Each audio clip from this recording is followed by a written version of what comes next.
Criminal পুষতে হবে তো, বোম আনতে হবে, বারুদ আনতে হবে, রাইফেল আনতে হবে, বুথ রিগিং করতে হবে, মানুষকে ভয় দেখাতে হবে। আজকে কাউন্সিলর তরুণ চক্রবর্তী, আপনি জানেন না, আপনার তো সমস্ত পর্দা ফাঁস করেছি। আপনি কিভাবে বালি থেকে টাকা তোলেন, জমির ব্যবসা করেন, মানুষকে ভয় দেখিয়ে কেস দিয়ে দেন। আপনি জানেন না আপনার এলাকাতে হচ্ছে। সুতরাং আমি সমস্ত ভারতীয় জনতা পার্টির কার্যকর্তা, আপনারা যেখানে যে আছেন এই ডামরার ঘাটে এইমাত্র আসুন। আমি পুলিশকে ডেকেছি, পুলিশ আসুক, সমস্ত গাড়ি সিজ করুক, আমি দরকার হলে এফআইআর করব। আমরা এটার একটা মীমাংসা চাই। আমাদের দামোদর নদীকে আমরা শেষ করতে দেব না। দেখুন, এর আগেও দিদিকে আমি সম্মান করি, শ্রদ্ধা করি।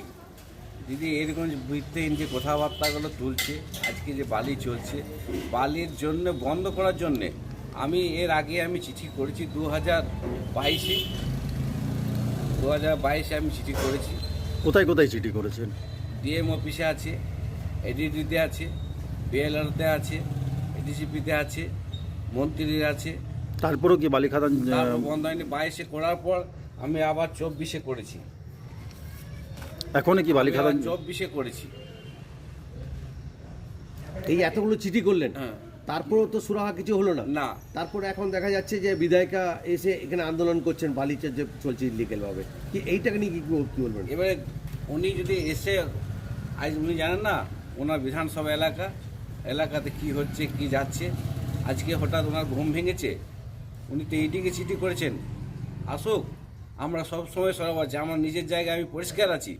আমি সবাইকে জানিয়েছি যে আবার আজকে যাওয়ার জন্য আবার ঠিক করেছিলাম, হয়তো কোনো খবর পেয়েছেন, আবার আমি ঠিক করেছি আবার বন্ধ করার জন্য। সব সময় আমি চাইছি জিনিসটা আনলিগে যদি কোনো কাজ কেউ করে থাকে বন্ধ হোক। বলেছি আমি জন্ম থেকে দেখছি যে এই এলাকাতে গরু গাড়িতে, সাইকেলে কিছু গরিব মানুষ যারা আছে তারা চালাচ্ছে। আজকে তো দেখলাম কোথা থেকে ডাম্পারের বড় গাড়ি আসছে দাদা আমি জানি না, পরিষ্কার কথা।